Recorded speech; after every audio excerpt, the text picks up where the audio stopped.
recorded live from the secret underground lair of Crimson Cowl Comics and Collectibles.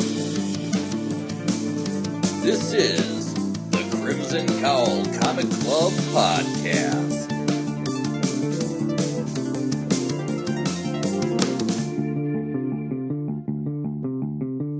The following issues may contain spoilers. With great power must also come great responsibility. I'm Anthony. I'm Kirby. Welcome to issue number 288 of the Crimson Cowl Comic Club podcast. Every time we record, we talk about comics. We won't have a club discussion on this week's show, but as a reminder for anyone checking it out, these are the books that we'll be talking about in the near future. Once Upon a Time at the End of the World, number 11 of 15, question mark, in case they had another arc. 'Twas the Might Before Christmas, number 1. Tales from the North, The Dungeon, a Crimson Cowl Media original comic that you can pick up by reaching out to Crimson Cowl. And then April Special, number 1, the DC Comics banana-scented ape book that's coming out. So those are some upcoming club discussions. But on this show, we're going to do weekly reviews. That's where we go back and forth and we talk about the books that we've been reading, whether they're new, whether they're old. We're going to talk about them there. And then we're going to do part 2 of 2 of our previews over in the news section. The last episode, we covered the Marvel and DC catalogs for January 2024 for products coming out in March and beyond. So this episode, we'll dive into the giant independent catalog here and talk about the independent publishers, merchandise, apparel, collectibles, and all that fun stuff. Our club member Katie is hopefully going to join us later in the show, so we're crossing our fingers that we will have another one joining us. Other than that, it's the Anthony and Kirby show for this week. So here we go. Weekly reviews. I am going to kick it off not only with a brand new number 1, but also a brand new universe. This is Ultimate Spider-Man, issue number 1 from 2024. Not the one that came out in like 2000, maybe 2001, I think, the initial creation of the Ultimate Universe. 20 years ago, the Maker prevented a radioactive spider from biting a young Peter Parker. He likewise prevented the creation of any other superheroes and formed a secret council to rule the world from the shadows. When Tony Stark learned the dark history of his universe, he sought to undo it, prompting the Makers Council to attack Manhattan, killing thousands and framed Stark for it. Peter Parker has lived his life unaware of the Makers Council or the truth behind the spider, but that is about to change. This comic is done by Jonathan Hickman, Marco Checchetto, Matthew Wilson, and VC's Corey Petit. So, they announced a while back that Jonathan Hickman, as he's kind of wrapping up his time over with the reinvention of the X-Men, that he was jumping over and basically rebooting the Ultimate Universe. The Ultimate Universe, I believe, ended at the end of Secret Wars from 2015 to that version of Secret Wars. And that basically folded the universes together. I think one of the biggest things from that was, sending the Fantastic Four off into their own journeys, kind of keeping them out of having a main book. But the other big thing, I think, was bringing Miles Morales from the Ultimate Universe into the Marvel 616. But they are going to play in the waters again of kind of rebooting the Ultimate Universe. Seeing this on the shelf here, Spider-Man, one of my favorite characters. I didn't initially pre-order this, but this is one being like, you know what? It's a number 1 of a brand new thing. I'm always in to kind of see, these things are kind of like what ifs in a way, just because you get to play with any kind of, set up your own continuity and stuff like that. So, and it's Jonathan Hickman, so I figured, all right, I'll give a number 1 a shot.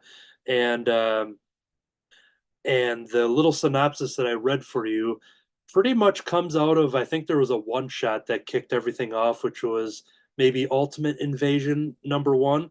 I think that was the first puzzle piece in this universe. But with me not reading that, I just get the sense that stuff happened. They tell me about it with context clues in the story of Peter Parker. But I am kind of intrigued to go through and kind of read what happened in that initial one shot, if I'm not mistaken. But I'm here to talk about Spider-Man. We're meeting Peter Parker in a world where he's probably in like probably his mid to late 30s, if not early 40s, based on the timeline of these events and where they are. Just in relation, he's got a family, so he's married to MJ in this one. They have two children. So anybody who is upset that when the whole marriage thing went away in the main universe and was later kind of brought up in the Renew Your Vows bonus storyline. I think people who prefer to see Peter and MJ actually have a marriage and a relationship probably will really enjoy this comic. This is kind of a good universe starter for that. There are some other characters that we see a lot from the Daily Bugle. So we see J. Jonah Jameson, but there's one other very important Spider-Man kind of cast member that I won't say who it is because just to keep it spoiler free for this, that was a really fun reveal to see who else is working at the Bugle and who is kind of very friendly with Jonah and Peter. But yeah, it was a pretty cool reveal once again, just because you get to kind of create your own continuity, and this continuity is all built off the fact that Peter was not built or bit by any spider. That was basically Tony Stark from the future or something came in and was whatever all this comic book stuff happened to basically let Peter have a normal life and but yeah, of course, this being a Spider-Man book, there's definitely a big element here that gets Peter to eventually become Spider-Man. If you're going into this being like, all right, you're going to get a bunch of web slinging action, you're not going to see any of that in this issue. This is clearly just you know, a ground level building of their world and their character. So you will be disappointed if you're expecting to see what you're seeing on the cover here. This is all just Peter Parker and his family and everybody like that. But the overall thread is starting to be introduced, and the reason for Peter to eventually become a Spider-Man. All of that stuff is all the groundwork has been laid in here. So um, yeah, this was pretty fun. It was fun just to kind of check in and see what's going on. I'm not sure if I'm going to pick up more single issue, but I did want to pick up the first one just because I love Spider-Man and I wanted to see what Hickman would do here. And it was all very real world stuff at the moment. He has a lot of big high concepts that he brings into his storytelling. He always has master plans, and you may not understand 75% of the books you're reading from him because he just kind of thinks on a higher level, writes on a higher level, and then it all kind of comes together once you see his finale. But I thought this was a pretty easy starting point to follow. So yeah, that is the Ultimate Spider-Man #1 from 2024, brand new start. All right, what you got over there? I got Rocket Raccoon Marvel Tales #1 from 2023, but it's not from 2023. That's the trade year. This is 4 issues from Rocket Raccoon 1985, issues #1 to 4. Yes. The fiery furball known as Rocket Raccoon shows he has what it takes to one day be a guardian of the galaxy as we celebrate the legacy of the House of Ideas with Marvel Tales. When Rocket's girlfriend Lila is kidnapped by the mercenary Blackjack O'Hare and held captive by Lord Divine, one of the most powerful creatures on Half-World, it's up to the galaxy's deadliest weapons expert to go in guns blazing and save the day. Acclaimed writer Bill Mantlo teams with superstar in waiting Mike Mignola to present Rocket's first solo adventure as Guardian of the Keystone Quadrant. It also has Gracine Tanaka, penciling assistant Al Gordon, and L. Milgram are inkers, Christy Scheel, colorist, Ken Bruzenik, letterer, and Carl Potts as editor. I picked this up just because I wanted some more tales of the critters in the new Guardians 3. And it's like, I was hoping to see something not so depressing and get our critters in a happier mode, and that's kind of what you get here. And you kind of get a really happy mode here. I mean, the planet altogether is a happy little planet on its own. You basically got psychiatrists that are taking care of patients, and they're hopeless patients. They can't make them better, can't do anything with them. So they eventually, I'm assuming, found this planet and decided, yeah, they did, because we get to see a little bit of it. They find this planet, they build a central hub, and then end up making technology, making robots, making there's a couple toy makers that make gadgets that entertain the loonies. They're basically call them Looney Tunes Looney Bin characters. Give them the whole psychiatric verbal things from the past, I guess you could call it. But yeah, you got all these characters just living life, no cares in the world, just psychiatric patients. And the creators, well, not the creators, the psychiatrist characters basically set them up on this planet, get some robotic technology that's going to help make things for the loonies. And I'm using the name that they're using in the book, so anyway, it's going to take offense. And they have animal companions. Well, eventually something happens where the atmosphere gets affected. It affects the robots, gives the robots some sort of AI mentality, and they basically take the animal companions and help humanize them and give them verbal cues and all that, so they can start speaking, give them different type of gadgetry, because they call it implants, metallic implants and stuff like that, but it's not the nasty implants that you see in Guardians 3. It's more like equipment, like Walrus has like a pouch, and he has things that come out of it, and he can change his tusks and all that to have weaponry tusks, or have tool tusks, or whatever he needs to use. So he can interchange things. So you're not getting that where Lila is totally covered with a bunch of mechanical devices and stuff. She actually, as far as I know, doesn't have any type of implant stuff. Even Rocket in here pretty much has rocket boots. But other than that, he's smart. He's able to use weaponry and stuff.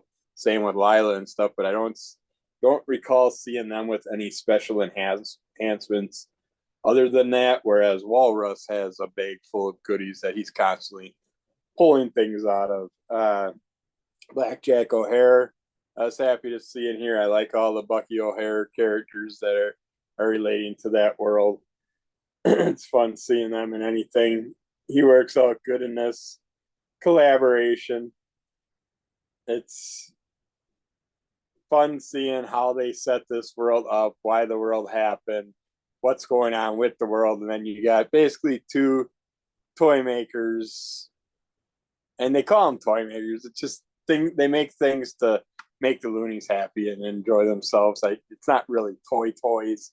It's just a variety of objects to entertain them and make them happy. And they basically built their separate toys, but then eventually the mole character toy maker decides to take over there's these like evil clowns, and he turns them against everybody. So you get like these killer clowns from outer space type thing going on in this storyline. Then the other one controls the robots and stuff, and they all have their own little factions. We have chimps, monkey, ape type characters that come in and battle.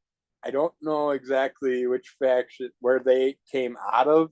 All of a sudden, they're halfway through the book, they appear and start blowing stuff up, and they have special space gadgetry and all that stuff. So it's kind of interesting seeing all these different factions of creatures that are coming in, and they're more intelligent than the humans that are on this planet, and they're battling it out while, yeah, the two evil, I mean, they weren't necessarily evil, but they both want power. They want all out power of the two toy makers. And so they're battling it out. Well, we have a third toy maker that's also part of this, that's learning from a book.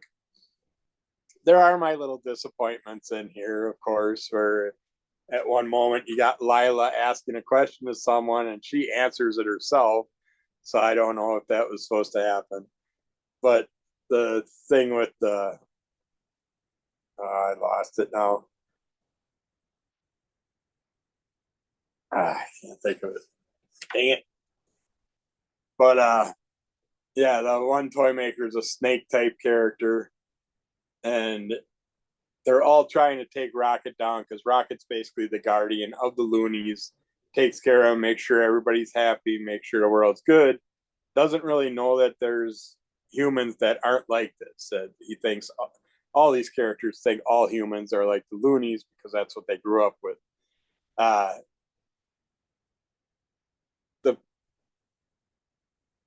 There's a huge difference in the basis of these characters from the movies to this book, this storyline. Of course, Marvel tales are always turned around tales, and kind of like that what if style world. I mean, you can just play with whatever. It doesn't have to link into the actual storylines and stuff. But only downfall is we didn't get our little bunny tarantula character in this one. We get Walrus, we get Lila, and we get Rocket, but we don't get our little Bunnicula character from the movies. I was hoping to see him in here too. But yeah, this is a pleasant surprise. It was a very enjoyable story. I'm glad I read it. A little goofy, but yet it's a happy goofy. It's not a more depressing animal torture style story. Yeah, James Gunn definitely put his spin on that, Yeah, which both are great. But yeah, this is, if you want more of those characters, definitely check this out. It's fun. Lila in this, by the way, is a princess type character. Her family's controls all the riches, and that's why everybody's trying to kidnap her, take her away from Rocket and stuff. Her and Rocket have their own little thing going on between the two, their little love story and stuff. But yeah, this was fun. I'm glad I checked it out. And when you mentioned Lila talking about like answering her own question, are you referring to the fact that the word balloons were just not done correctly? She was the only one in the picture, and both had the arrow pointing right towards her mouth. Because I remember something when reading it at Crimson, and there's times that I'll show Kurt that just being like, oh, they screwed up on the direction of the word balloon on who's talking. So I was curious if that's what it was or not. But yeah, it's I picked those up, the 4-issue mini. When Gunn was announced of taking over the Guardians, and then they were relaunching with Brian Michael Bendis in the comics, and then I went through, I bought every single Guardian story, so that story as well, and that was a blast. And yeah, I don't know why when I obviously pre-ordered this, but yeah, I got it before I knew about the movie, and I'm glad I did. So. Good. All right. During that review, we did have Katie come in. So welcome, Katie. How are you? Hello. I am in a wintry mood, but I'm pretty good. How's everyone else doing? Yeah, I think we could all agree to that. Yeah. All you missed so far, as he was talking about the original Rocket Raccoon stories from the 80s. I talked about liking the new Ultimate Spider-Man version that came out for 2024. And All right. did you have anything to talk about in the weekly reviews at all? I suppose, yeah, I could talk about this one manga I read called Drops of God. I guess it'd be my turn, right? If you're ready, go for it. Yeah, so Drops of God, I actually found it because it was through Prime Reading. It looks like it was Japanese and then translated to English, which, makes sense, but a significant time between that. The premise is our two main characters. We have a young lady who works at a nice restaurant and is training to become a sommelier or an expert in wine and how wine is served, and a young man whose father was a wine critic, but he himself has no interest in that. He's working in sales in a completely unrelated industry. And they end up meeting because she is waiting on some, really fancy business clients, and they are asking her all these wine questions, and she just kind of like freezes on the spot. And he's sitting in on this sales call, and he's like, hang on, I got this, because his dad taught him how to like pour wine and like, look for ones that are related to each other in taste and stuff. So that's how we find out about the main male character's backstory.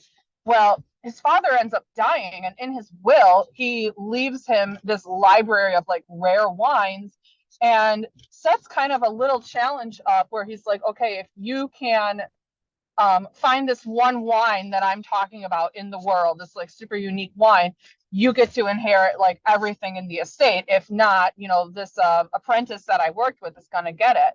And he's like, come on, Dad, why'd you do this to me? I don't care about wine or want anything to do with that world. But, he's like, I want this house, I want this estate. So he ends up going back to the young lady from the first kind of like scene in the story, and they end up working together trying to find this wine, because he's like, wine, tell me about wine. Like, I don't, he's like, my dad made me try and taste all these things, but I just like don't care, like wine is wine to me. So they go on this whole adventure to get him better at drinking and identifying wines and like flavor pairings and all kinds of stuff about like vineyards in France and Italy and their lineages, way beyond me, right? And things are going pretty well, and it looks like he might have a shot at winning this competition. And then she ends up dropping a really, really expensive bottle of wine that they were saving for a big customer. And the idea is that like this is wine worth like hundreds of thousands of like yen. So in US dollars, we're talking tens of thousands of dollars of wine.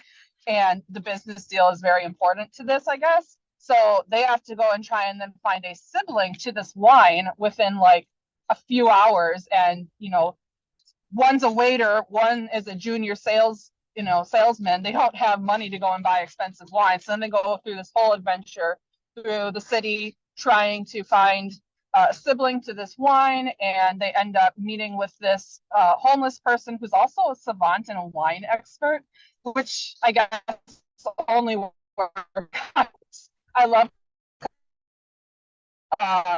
And they end up finding a sibling bottle of wine and bringing it and saving the day.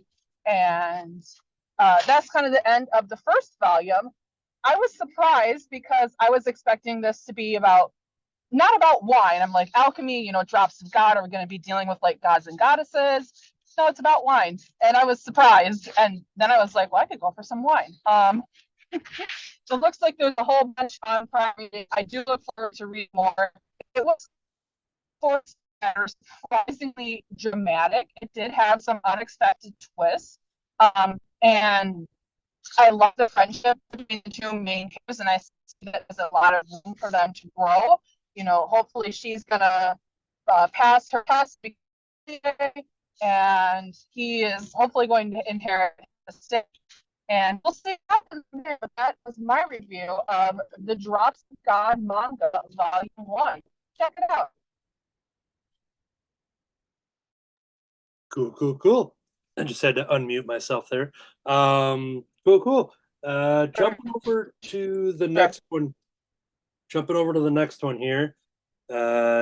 Also something I picked up off the rack. I don't know how I missed the name here in the catalog, but I'm talking about Acid Chimp and Business Dog versus Business Dog, rather. So Acid Chimp versus Business Dog. Synopsis here, or backstory. The fun-loving pet of supervillain Emperor King, Acid Chimp delights in splashing corrosive acid, especially on people. When Business Dog eats from the bowl marked sell, markets crash. When he chooses buy, super yacht sales rocket. Okay, super yacht sales rocket. Hold on. Super yacht sales skyrocket. That's a better one. Super yacht's one word, so that must be something within the story. Wealth and power are his leash and hydrant. That's all. Can you just accept it, please? Um, this here has two stories. Acid Chimp versus Business Dog, Part 1 by Bryce Ingman, Peter Krause, Chris Chuckry, and Rob Steen. And then Acid Chimp versus Business Dog, Part 2 by Mark Russell, Steve Pugh, Chris Chuckry, and Rob Steen. So I saw this. It was recommended to me at my local shop. I laughed at the name. I'm like, this is something I'm intrigued by. And then I saw Mark Russell's name at the top there. And then it started to click where I knew this from. Acid Chimp. I talked about it maybe a year or so ago. My Bad was a series from Ahoy Comics. And it was just kind of like fun parody superhero type stuff and just real ridiculous stories. And I read the first volume, which I think was 5 issues. They ended up doing another one, which I didn't get just due to budget and time, even though I did like that first volume. And then there was another series that where the business dog comes from that I wasn't aware of, and business dog comes from Billionaire Island. Cult of Dogs is a series. So these characters are from other books, but this is a one shot, and it's very readable without having any of those. So you take your time learning about these characters. Acid Chimp, he's a chimp that he's playing around with the Rubik's Cube. There's somebody that's supposed to be watching him, but you see these people kind of go on this mission. They have something to do, some bad stuff to do, basically. But Acid Chimp is basically just waiting for them to leave so that he could start raiding the lockers and getting all the cans of acid all piled up and everything, because Acid Chimp is just gonna be Acid Chimp basically. Um, so you have this animal control team that's coming in to basically kidnap Acid Chimp. So this whole first part of the story is essentially Acid Chimp versus animal control. So that is the action that you get in this first part of the story. Pretty entertaining. As you just kind of see the Acid Chimp kind of foil all of their plans. They have these special suits that were made um, to protect themselves from acid being tossed at them. But as you'll see in this panel tease here, is that they didn't think about the fact that Acid Chimp could simply just steal their helmet. And here's what happens when acid gets thrown at your face without a helmet on. So Acid Chimp is definitely a very tough competition for these people here. Part 2 of the story is focusing on Business Dog, and you have all of these bigwig business people that are all at this kind of round table, and they're all just waiting for Business Dog to eat from a specific bowl. You see him eating from a taco bowl or a bowl that says taco, and that just means that all right, we have a loser. Business Dog to drop all his shares of Taco Dome, and that just allows them to make all their business decisions based on whatever bowl that Business Dog eats from. There is also people who are there to try to kill Business Dog, and so that whole story is simply about that.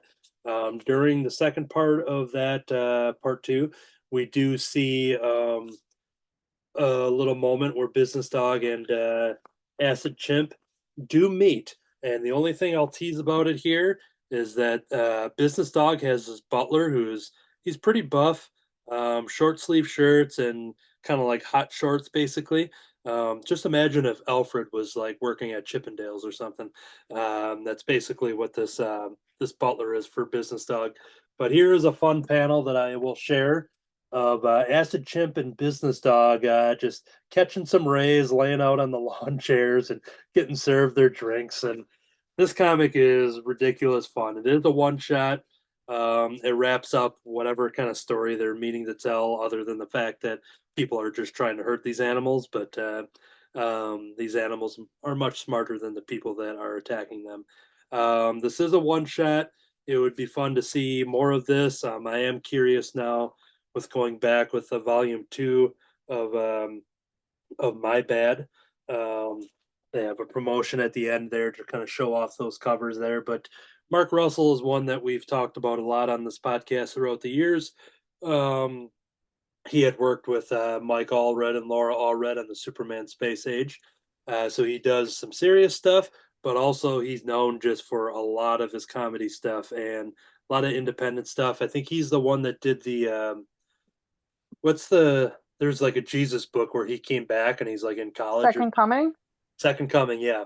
I'm pretty sure that's Mark Russell's work there. Something that was originally meant for DC Comics, and then like it was in the previews, and then all of a sudden DC backed off it, and then he kind of reworked the story and then made its own thing out of it. So I think they're still doing Second Coming stories, but the main thing I always talk about with Mark Russell is that he was the one that wrote the Flintstones comics over at DC, where the 2 volumes. I talked about those in the past, and did a really awesome job doing a more modern version of the modern Stone Age family.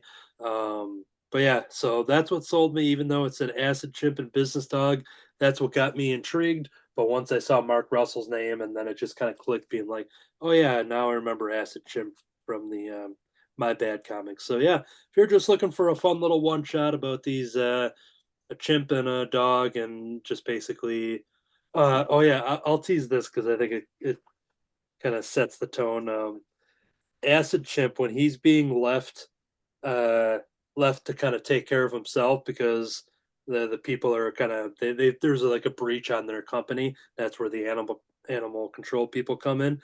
But the person that's watching Acid Chimp is just being like, he goes, just hang out and play with your Rubik's Cube. We can watch Home Alone 3 when I get back. And all I'll say is that the idea of the Home Alone movies is mixed into Acid Chimp knowing how to protect himself from the animal control. So that's all I'll tease.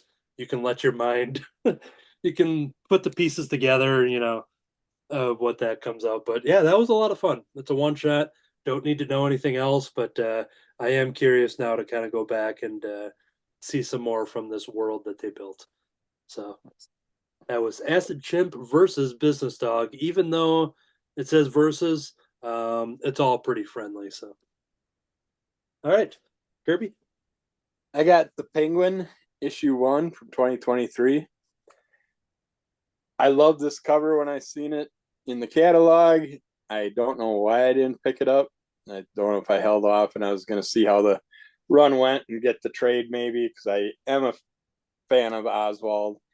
I always felt companionship with him. I like his quiet big guy, his demeanor, his just let things build up and then just take care of them off to the side on your own. Deal with them when you have to.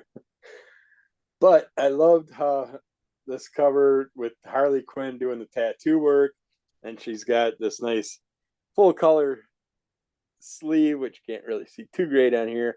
But you got Poison Ivy, Catwoman, and I don't know who this Flash style girl is. She's got like a Flash lightning bolt on her chest, blue hair. Not sure who she is exactly from the DC comics. Anthony would know, and we don't have Jim available at the moment. I'll do some research.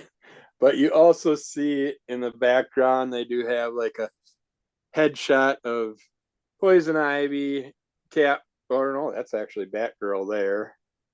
Okay, I was thinking it was Poison Ivy, Catgirl, and the other one, but yeah, that's Batgirl, not Catgirl. So that thought shot in the butt.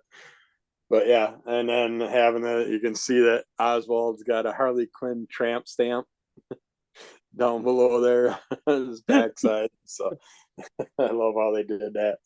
But anyways, this story, we come to this point where Batman and Oswald,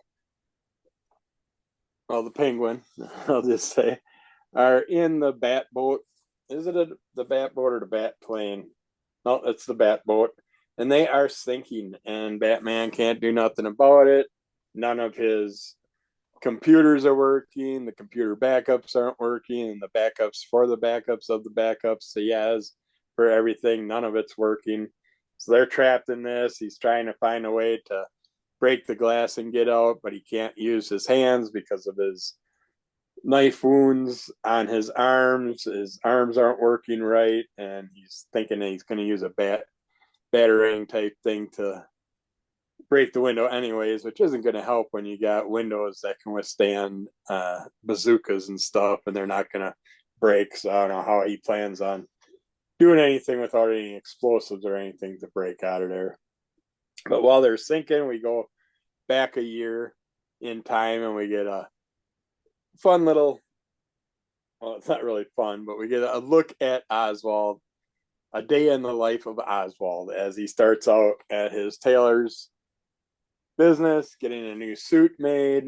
The tailor makes a nice comment to Oswald, which after he says, he's like shooting himself in the foot because he's like, well, Oswald will usually take things a different way and take it as an offensive comment. And so he's instantly thinking, imagining what Oswald would do to his wife, his kids, and all that. And Oswald just goes on with his day and just lets everything sit for the moment. Goes off to the park, spends some time with the birds, eating his lunch, reading his paper. He has he has like a flower shop type shop set up. It's all part of his organization. And of course, it's probably a cover up for something he does. The guy that comes into his shop makes the comment that how it smells and what the layout is like. It's nothing like a flower shop, what you would expect. He comes in, kind of is a little rude to Oswald, and a bird that Oswald has just happens to bite the guy's hand, and a bunch of fiasco ensues from that. And then a character happens to come in, and I don't want to ruin the story for people, but she's someone who's working with Amanda Waller. She's got a scar on her face.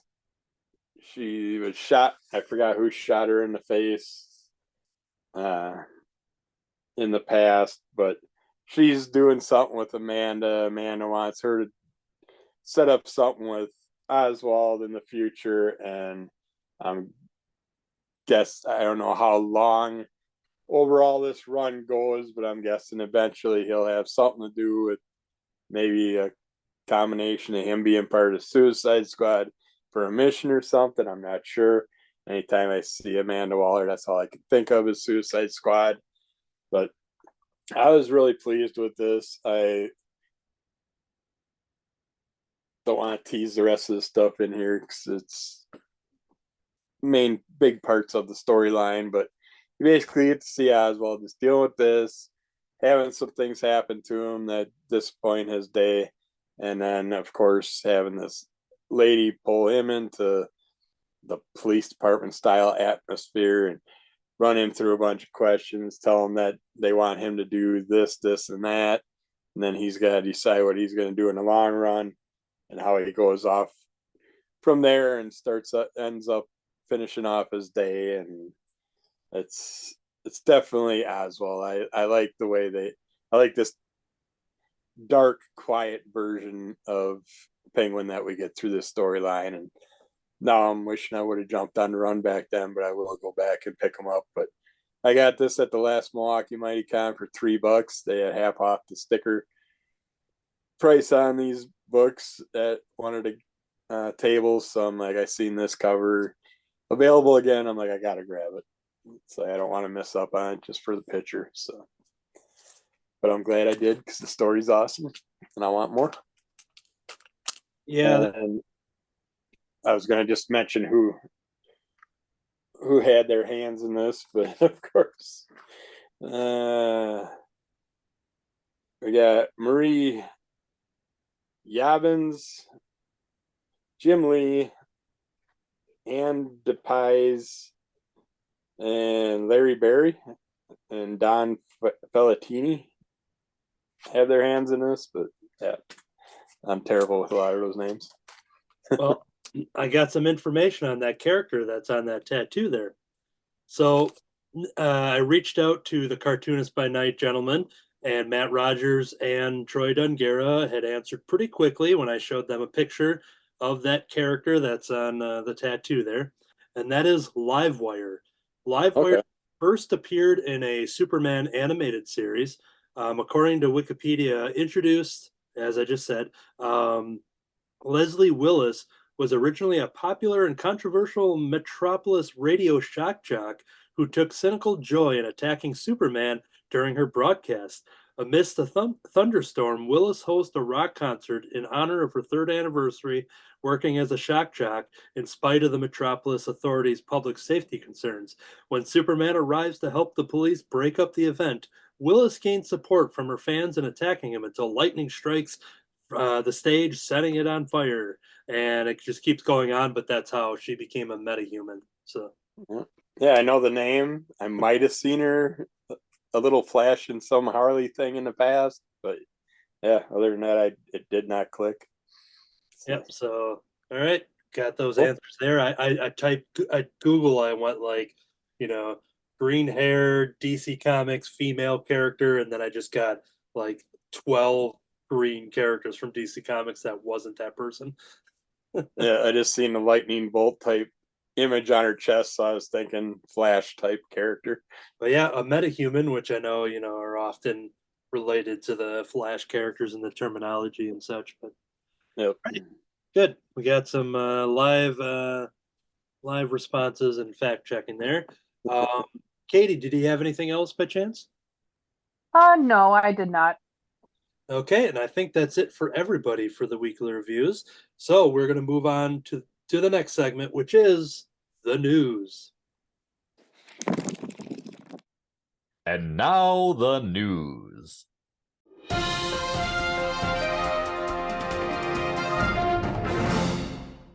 Welcome to part 2 of 2 of our previews preview. Last episode, we went to the Marvel and DC catalogs for January 2024, products coming out in March and beyond. Now we jump into the giant previews catalog, the independent catalog that shows the publishers, the collectibles, the apparels, and all of that fun stuff.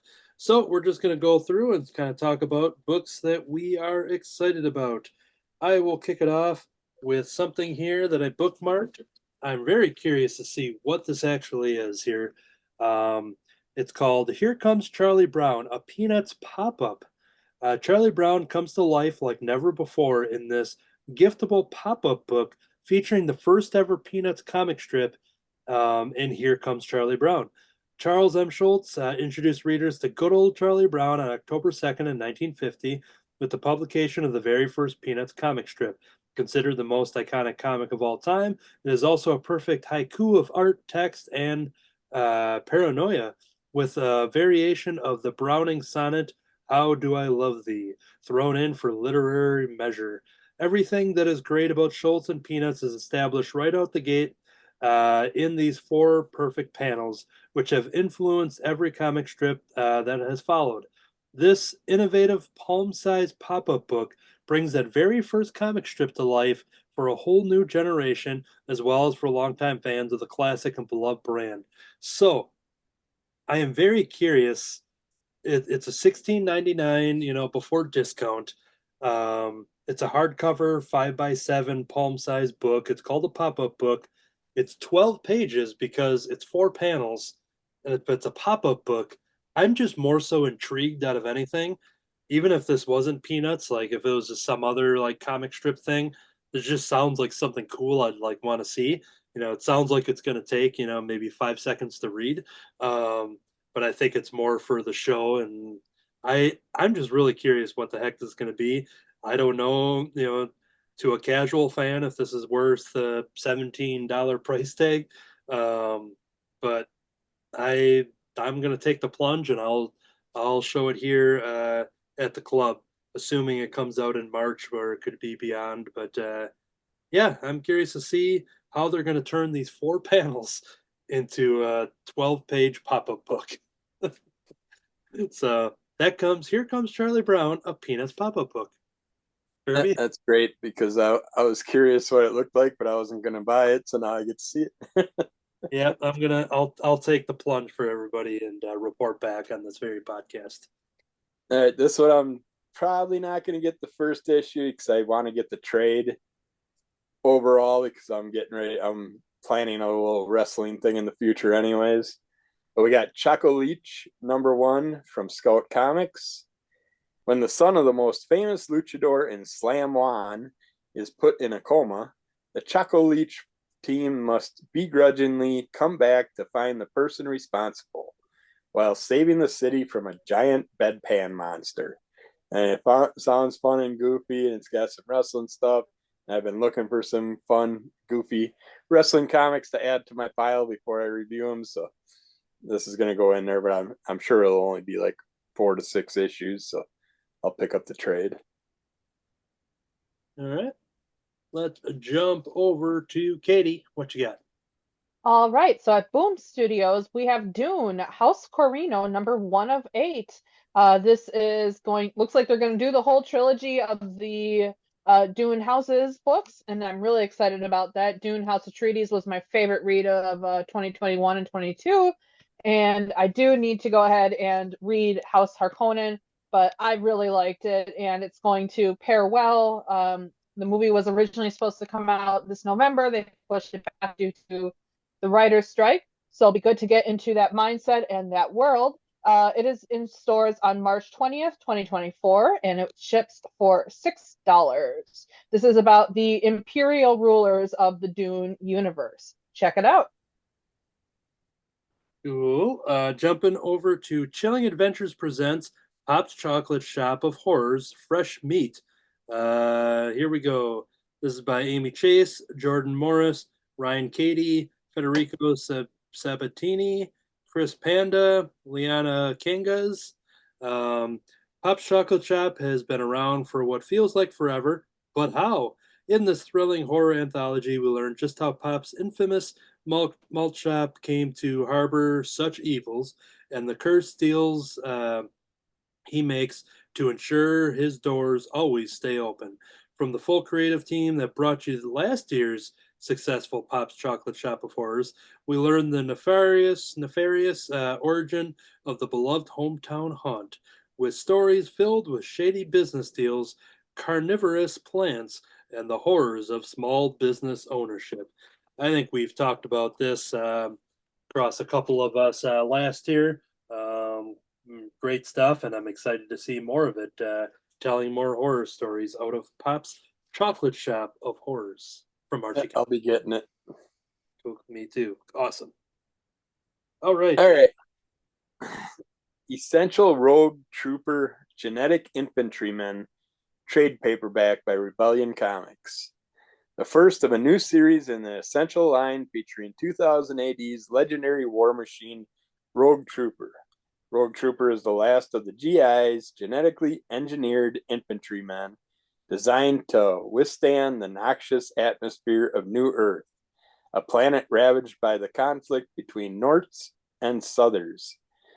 The lone survivor of the Quartz Zone massacre, equipped with the biochips of his fallen clone brothers, he crosses the war-torn landscape in search of the traitor general, the man responsible for their deaths, and he will not rest until he has his revenge.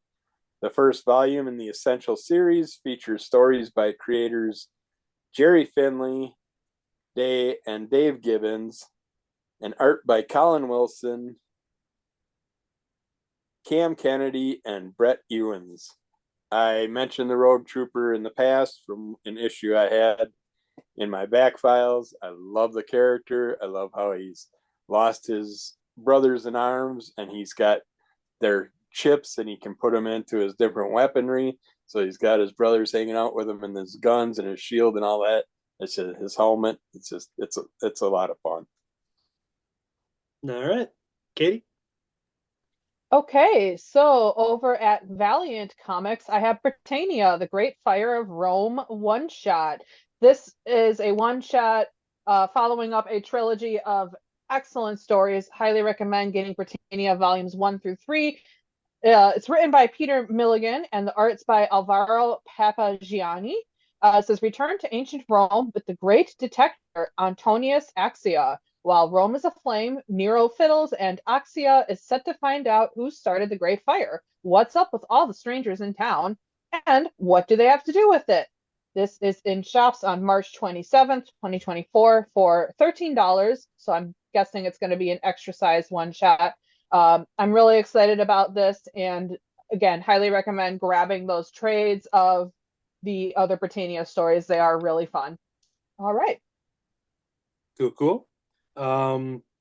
They do a very good job of over at Oni Press to get us to consistently talk about Brenna Thumler here on this podcast, because coming out in March is Delicates, the deluxe edition hardcover. We've talked about this time and time again. I brought it to the table. Kirby's brought it to the table. Katie's brought it to the table.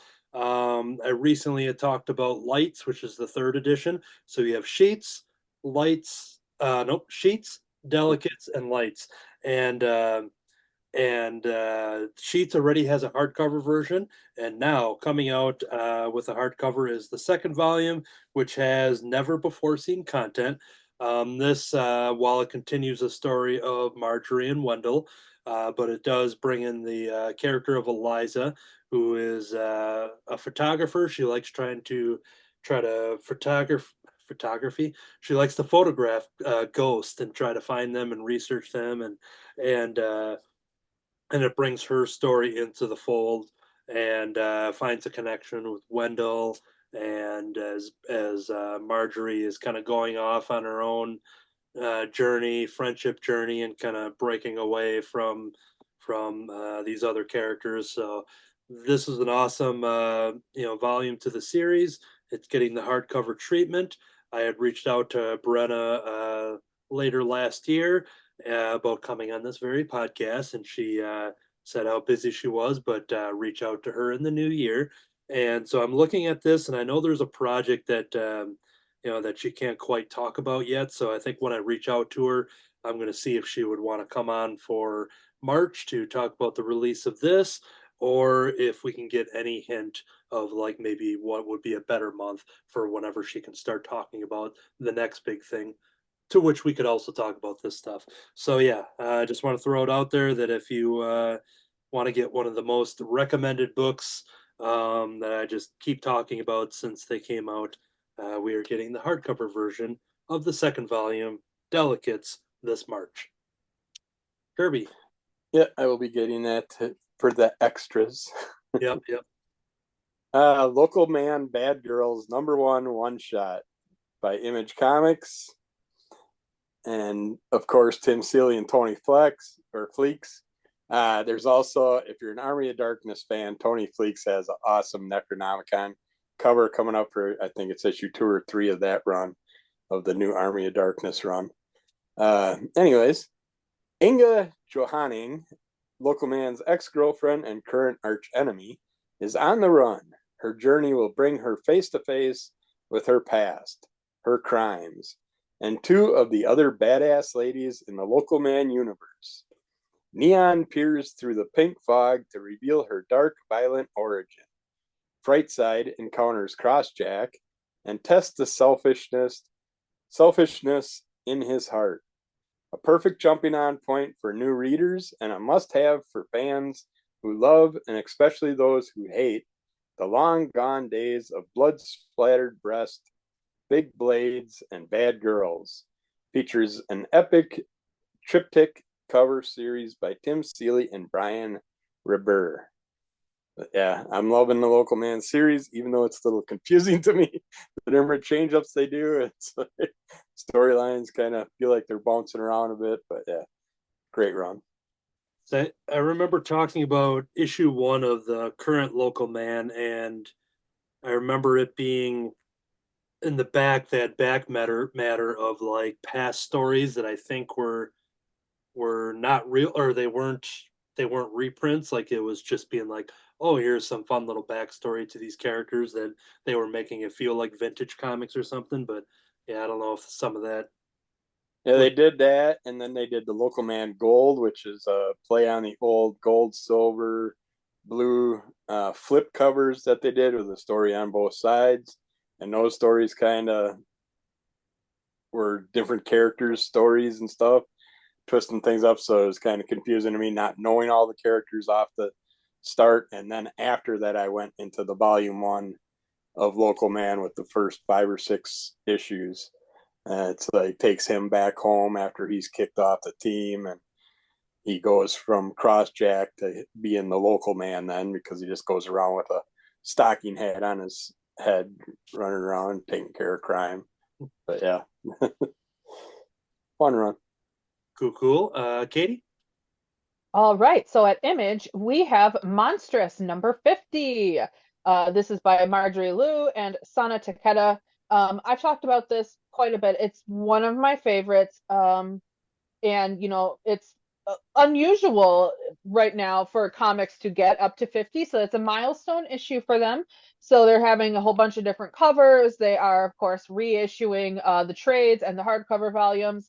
It is going to be about Micah learning to confront the mysterious Wave Court while Master Ren navigates the politics of the cat world in a time of shifting allegiances and unexpected devastation. Although that does sound kind of like a summary of the whole series, but you know what? Actually, that works. I love this series. I have volume 8 here. It's on my stack. Highly recommend go out and grab volumes 1 through 8. Realistically, you might not want to jump on with 50, but if you are a fan of this series, know that they have some special issues coming out. It's going to be available on March 27th, and it will be $3.99. That is Monstrous at Image Comics.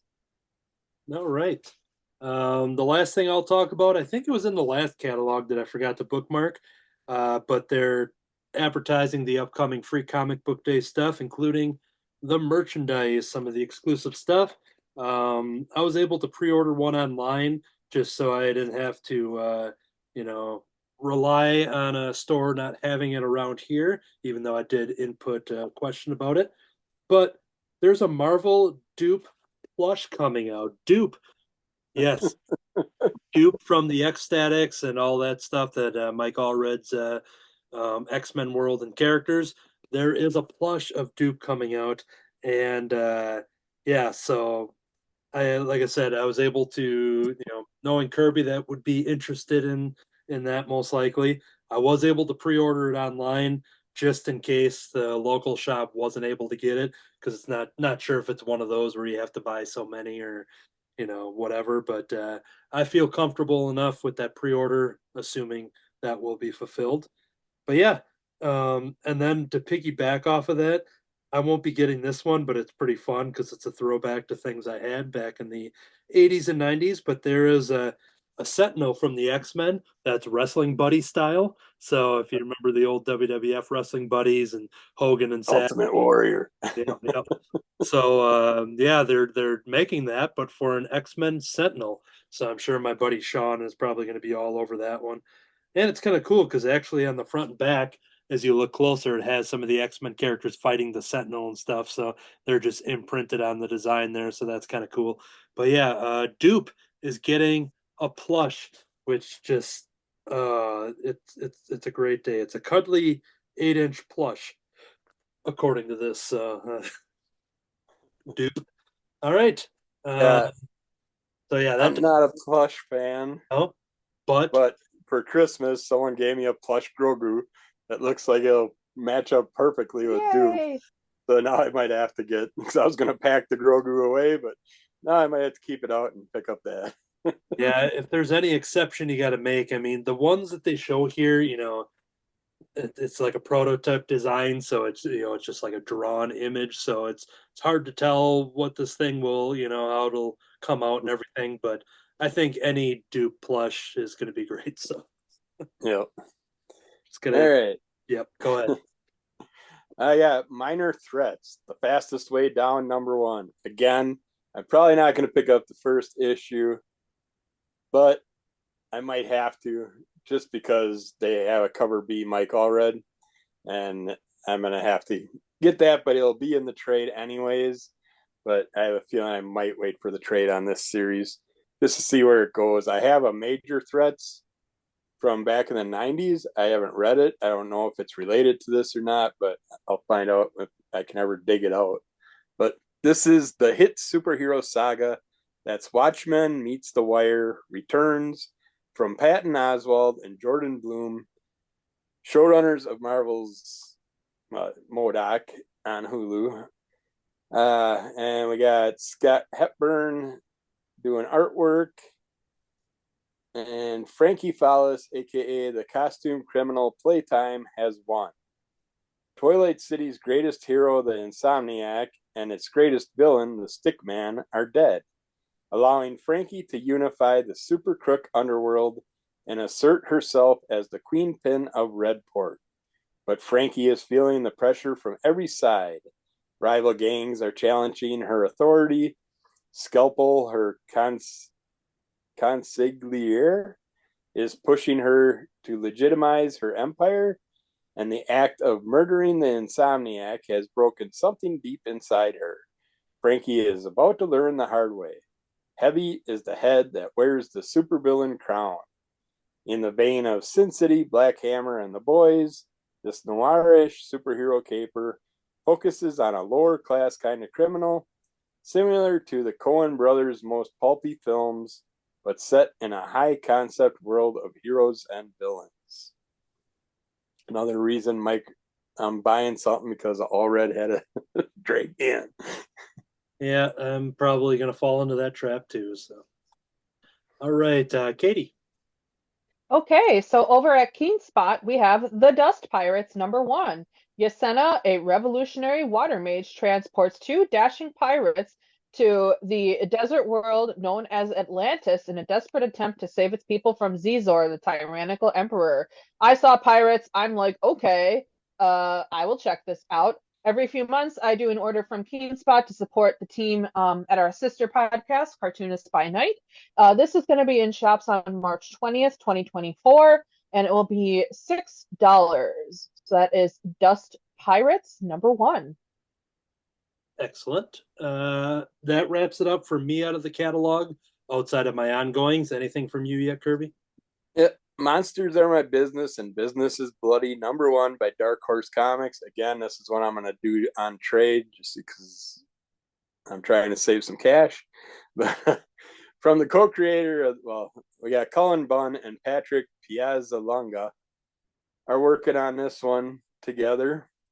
This is a new action horror comedy. Meet Tanner Grisham, along with a shrewd necromancer who wants him dead and a chainsaw-wielding koala bear named Cuddles.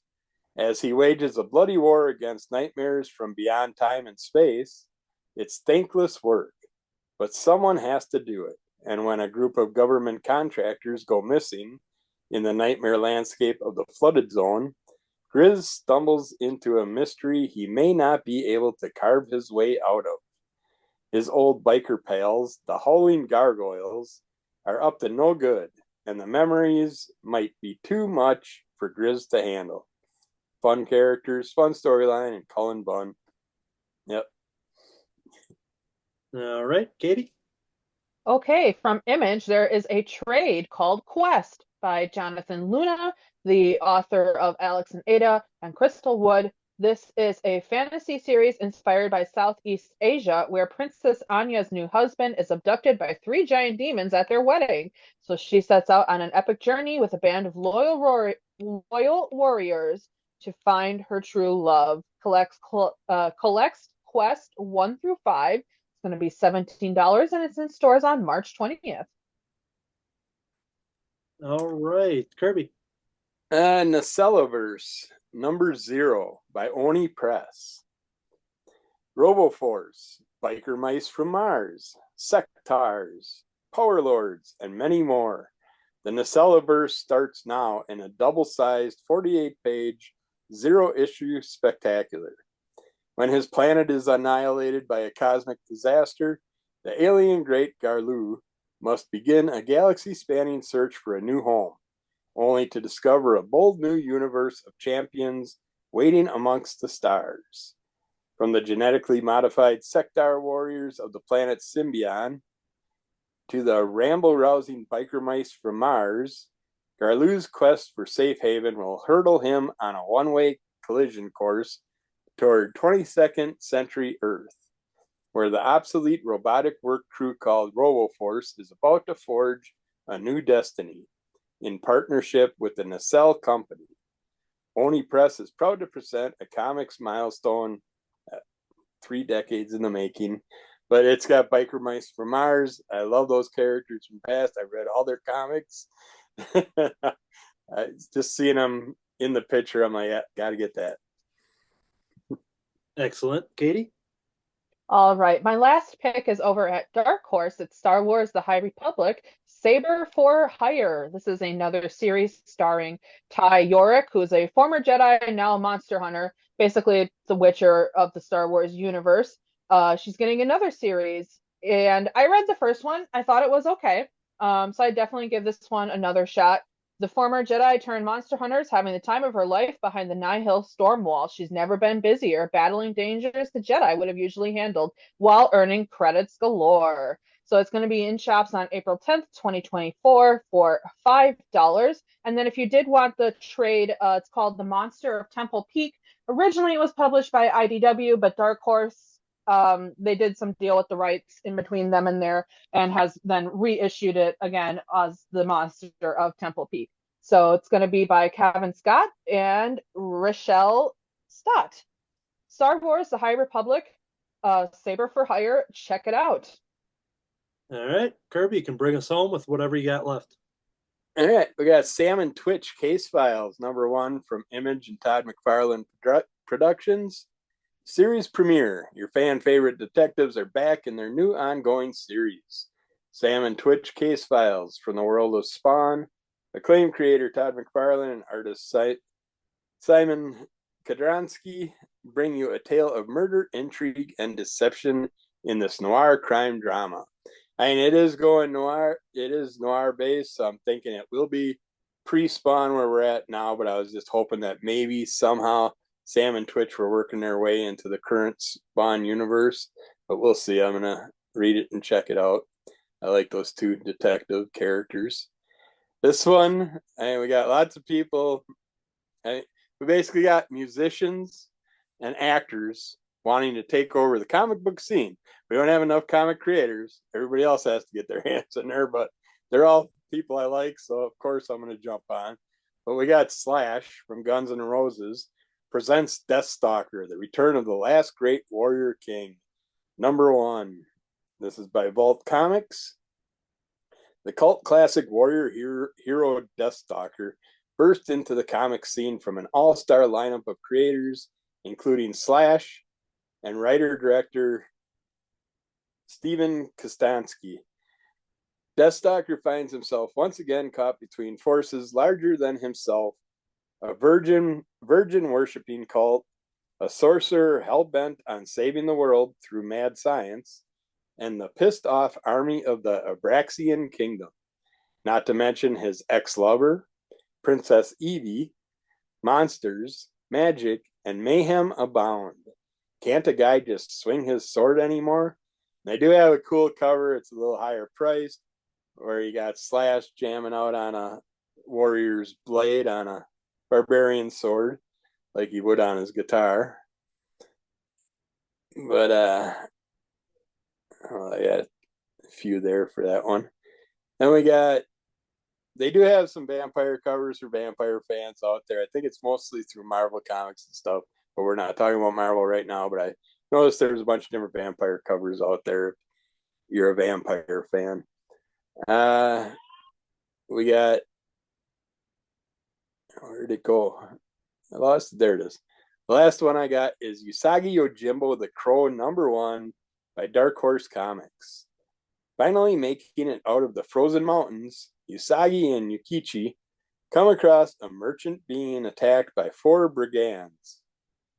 They rescue the supposed merchant only to discover much later that he is really a criminal with a huge bounty on his head. Of course, wherever there is a huge reward, you will find bounty hunters Jen and Stray Dog and other unscrupulous trackers. I love Jen, and I love anything Usagi. And I don't know why Usagi just doesn't learn. Every time he helps some poor, helpless thing, they end up being evil. So, but yeah, they've been doing great with all these new Usagi runs. And that's it for me. All right, and that is going to do it for the giant independent catalog. We can't cover it all because there's hundreds upon hundreds of pages, and so we always recommend to pick up the catalogs for yourself from your preferred local retailer as well as your online retailer. You can check out the catalogs too. Pre-order your comics, your merchandise, collectibles. Let those people know you want their awesome stuff. So that is going to do it for this episode. We are going to jump into a quick little promo round here as I bring my screen back up to where we left off. Upcoming events for Crimson Cowl Media related things. I am going to be at Comic Verse in New Berlin, Wisconsin. It's a comic convention and toy show that is Sunday, January 28th from 10 to 3. The information will be at the end of the video version of this for all of my little promo, but it'll just be me for that one. But myself and David, and most likely David Gloyd II, will be at MightyCon Milwaukee Saturday, February 10th. Go to mightyconshows.com for more information. So that will be our third MightyCon that we've done in the last half a year. And we're looking into the Madison one for May as well. So we just want to keep hitting all those rounds and spreading around the art and the comics and everything that we do over at mightyconshows.com. Crimsoncowl.com. You can go there for information and original webcomics. The comic book that they just came out with last month, which is Tales from the North, The Dungeon, their first self-published printed comic book.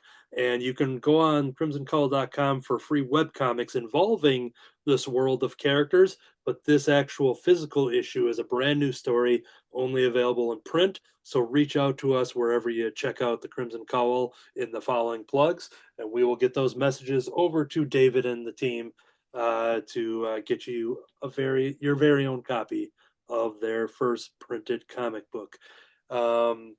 Crimson Cowl Comic Club on iTunes. Subscribe, rate, and review for that audio version. Crimson Cowl Comic Club on YouTube for the video version.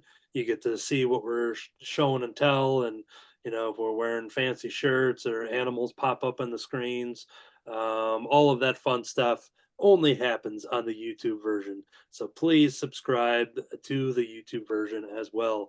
The Crimson Cowl, all one word on Instagram. Crimson Cowl Comic Club at yahoo.com. If you want to reach out with any questions, concerns, maybe some fun letters page questions that we can ask everybody on the show, send them there. And if you want to order that comic book, send that message there and I'll send it off to David.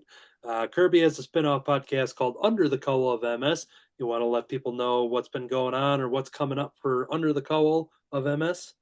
Most recently, we got reviews, comic book reviews, previews, and some MS audio stuff out there nowadays. And we got something that we're going to try with possible short reviews on Instagram coming up, hopefully within the next week or so. So keep an eye out. Cool. So yeah, subscribe to Under the Cowl of MS wherever you get your audio podcast, as well as YouTube.